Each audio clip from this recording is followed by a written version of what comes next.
မင်္ဂလာပါခင်ဗျ iSure Repair Solution Program မှာကြိုဆိုပါရစေကျွန်တော်အစီအစဉ်တင်ဆက်သူကျော်သူရထွန်းဖြစ်ပါတယ်ဒီနေ့တင်ဆက်ပေးမှာတော့ iPhone memory ကိုဘယ်လိုတိုးမြင့်မလဲဆိုတာလေးကိုကျွန်တော်ဗီဒီယိုနဲ့တကွလုပ်ပုံလုပ်နည်းအစဉ်အဆက်ကိုရှင်းပြပေးသွားမှာဖြစ်ပါတယ်ဒီနေ့ memory တိုးပြပေးမှာတော့ iPhone 7 128GB လေးကို 256GB တိုးပြပေးမှာဖြစ်ပါတယ်မတိုးခင်မှာအရင်ဆုံးပထမအဆင့်အနေနဲ့ဖုန်းထဲက function ပိုင်းတွေကိုကျွန်တော်အနေနဲ့အကုန်လုံးပြန်ပြီးတော့စစ်ပြပေးပါမယ်လက်ရှိအနေထားမှာတော့ memory ကတော့ 128GB လေးဖြစ်ပါတယ် 128GB ကိုကျွန်တော်အမြင့်ဆုံးဖြစ်တဲ့ 256GB ကို memory တိုးမြင့်ပေးမှာပါကျန်တဲ့ function ပိုင်းတွေကိုတခါလဲစစ်သွားလိုက်ပါမယ်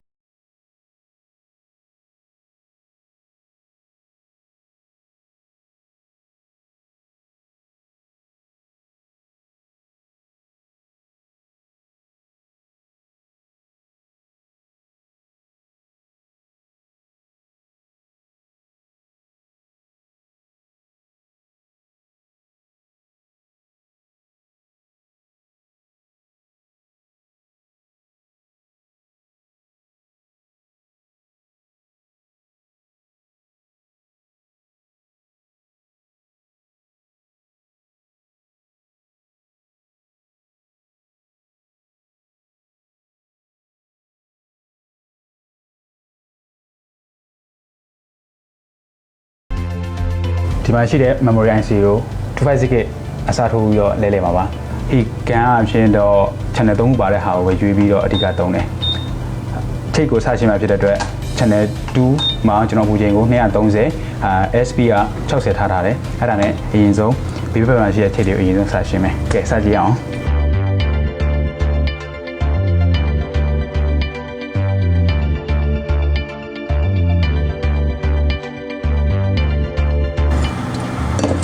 memory စခွာမှာဖြစ်တဲ့အတွက်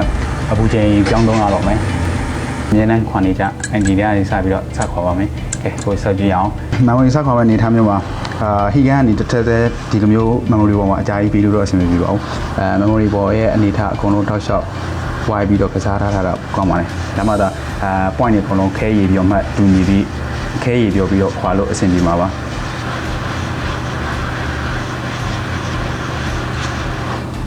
ဒါဆို memory ခွာပြီးတော့ပါပြီ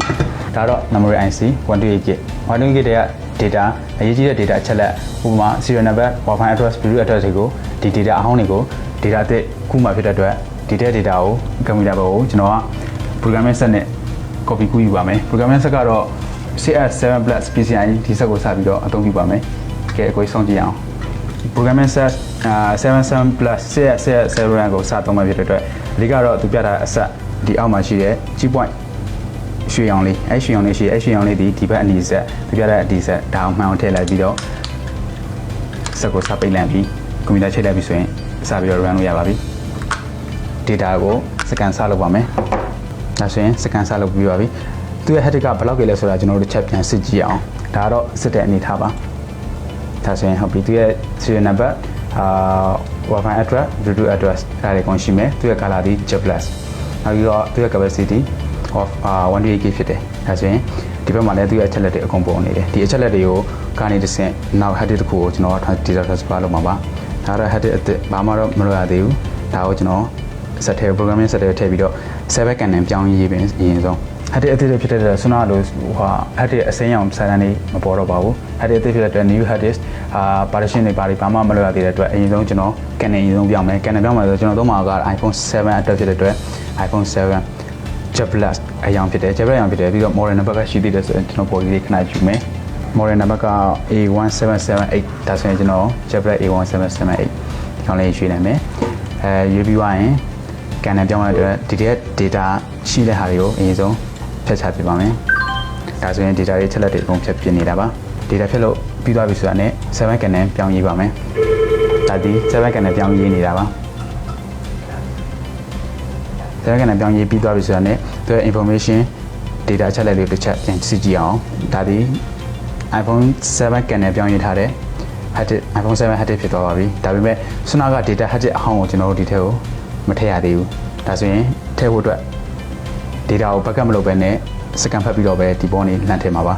ဒါတော့ memory အဟောင်းဒါတော့ memory အသစ်ဒီတဲ့ data တွေကို memory အသစ်တွေကိုကျွန်တော်ရွှေ့ပြီးပါပြီ ဒီ memory အသစ်ကို logic board ပေါ်မှာပြန်ပြီးတော့စကတ်ပါတော့မယ်စကတ်ဖို့အတွက်ဘာလို့အပ်နေလဲဆိုတော့ဒီ memory အသစ်ကအောက်မှာ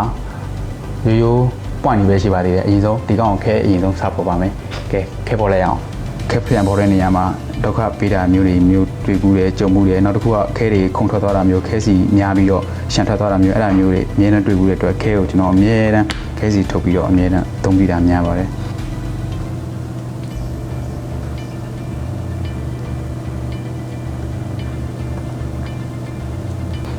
ခဲပုံလာမှဖြစ်တဲ့စကနာလေးနဲ့ဘီနခန်းလေးတွေကိုထိန်းအောင်လောက်ထိန်းထားပြီးသွားရင်အဲရဟိုဟီကန်ဟီရတော့395အဲရတော့အဲ့ပုံမှန်လေးတိုင်းပဲစားပြီးတော့ခဲညီပြောပြပါမယ်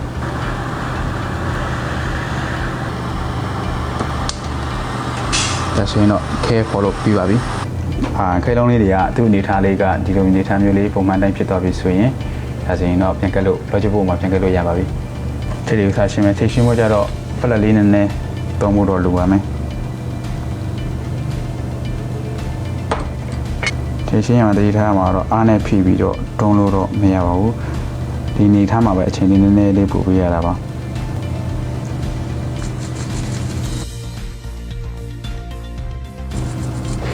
memory IC ပြန်ကပ်ဖို့တော့အဆင်ပြေပါပြီ။ဒါကချိန်ချိန်ရှိနေသေးလားမရှိသေးလားတစ်ချက်ကြည့်ကြည့်အောင်။ဒါဆိုရင်တော့အဆင်ပြေပါပြီ။ဒါဆိုရင် memory အသစ်ပြန်စကပ်ပါမယ်။ point နေထားအောက်ကလက်ရှိနေထားလေးကိုကြည့်လို့အဆင်ပြေပြီဆိုရင်တော့ microscope မတုံးတော့ပါဘူး။ဒီတိုင်းမျက်စိပကတိမျက်စိနေထားနေပဲကြည့်ပြီးတော့တင်ပါမယ်။တင်မဲ့နေထားမျိုးမှာလည်း flat ကိုလည်းအလွန်အကျွံမဖြစ်အောင်လုံလောက်ပဲအသုံးပြုပါမယ်။ flat နေထားရပုံမှန်စိတ်ကြဖြစ်ပြီးဆိုရင်တော့ memory အသစ်ကိုစကပ်ပါမယ်။စနကဖြုတ်လိုက်တဲ့ point တောက်ကဒီဘက်တောက်ကိုဆိုရင်ဟိုပြန်တက်မဲ့ point ကလည်းဒီတက်ကအရေးကြီးတယ်ဒီတက်ကိုဒီ point မှာဒီဘက်ထပ်မှာချပြီးတော့ memory ကိုစကပ်ပါမယ် memory နဲ့ထားရညီပြီးပုံမှန်ကြပြီးပုံစံကြပြီးဆိုရင်တော့ဒီကအပူချင်း390 A55အဲ့ကနေစပြီးတော့အပူစပေးပါမယ်အပူပေးရမှာလည်းစနပထမဖြုတ်သလိုပဲအပူကိုတနေရာနဲ့စုနေပြီးပဲနဲ့ဝိုက်ပြီးတော့စားပြီးတော့ပေးတော့မှာပါ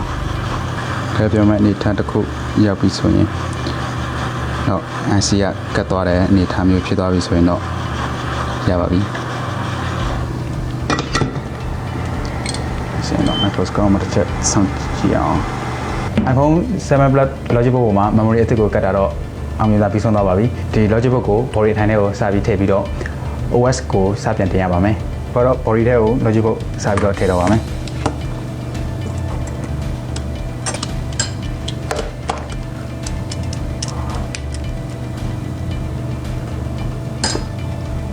LCD မတက်ခင်ဘက်ထရီကမတက်ခင်မှာ LCD တွေစမ်းစာကြိုးတွေအကုန်လုံးပြင်စတက်မယ် LCD တက်လို့အကုန်ပြီးကြိုးတွေတက်လို့ပြီးပြီဆိုရင်မှာဘက်ထရီကိုတက်ပါမယ်တွဲပြီးအလုပ်လုပ်ဖို့အတွက် OS မပါတာသေးပါဘူးဒီအတွက်ဒီကောင်ကိုကျွန်တော် OS အသစ်ပြင်ပေးရပါမယ် OS တင်ဖို့အတွက်ကွန်ပျူတာကိုတစ်ချက်သွားကြည့်အောင်ဟိုတစ်ဖက်မှာ firmware ကနောက်ဆုံးတင်လို့ရတဲ့ version ကတော့ 12.154 12.1ဖြစ်တဲ့အတွက်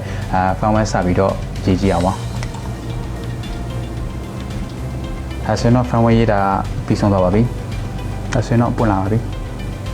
အဒီဗီစနေထားနေတဲ့ပွင့်လာပါပြီအဒီဗီစနေထားမှာငိုင်းပေါ်တယ်စီနံပါတ်ပေါ်ပြီးဒါဆိုရင် activate ဆက်လို့ရအောင် Wi-Fi ချိန်မယ်ပါပြီ fingerprint နဲ့အဆင်ပြေတယ် passcode ဒီနောက်မှထည့်ပါမယ်ဖုန်းကတော့ new iPhone ရွေးမယ်ဒါဆိုရင်တော့ဖုန်းရေးလို့ပြီးသွားပါပြီ capacity လေးမှာ256ဖြစ်သွားပါပြီဒါဆိုရင် iPhone 7 128ကနေပြီးတော့ 256 memory တိုးတာအောင်မြင်စွာပြီးဆုံးသွားပါပြီနောက်ပိုင်းမှာလည်းပြင်ပြတဲ့ hardware error များကို iSure Repair Solution Program ကနေပြီးတော့လက်တွေ့လုပ်ပြတင်ဆက်ပေးသွားမှာဖြစ်လို့ iSure page ကို like and subscribe လုပ်ထားဖို့မမေ့ပါနဲ့အားလုံးကျေးဇူးတင်ပါတယ်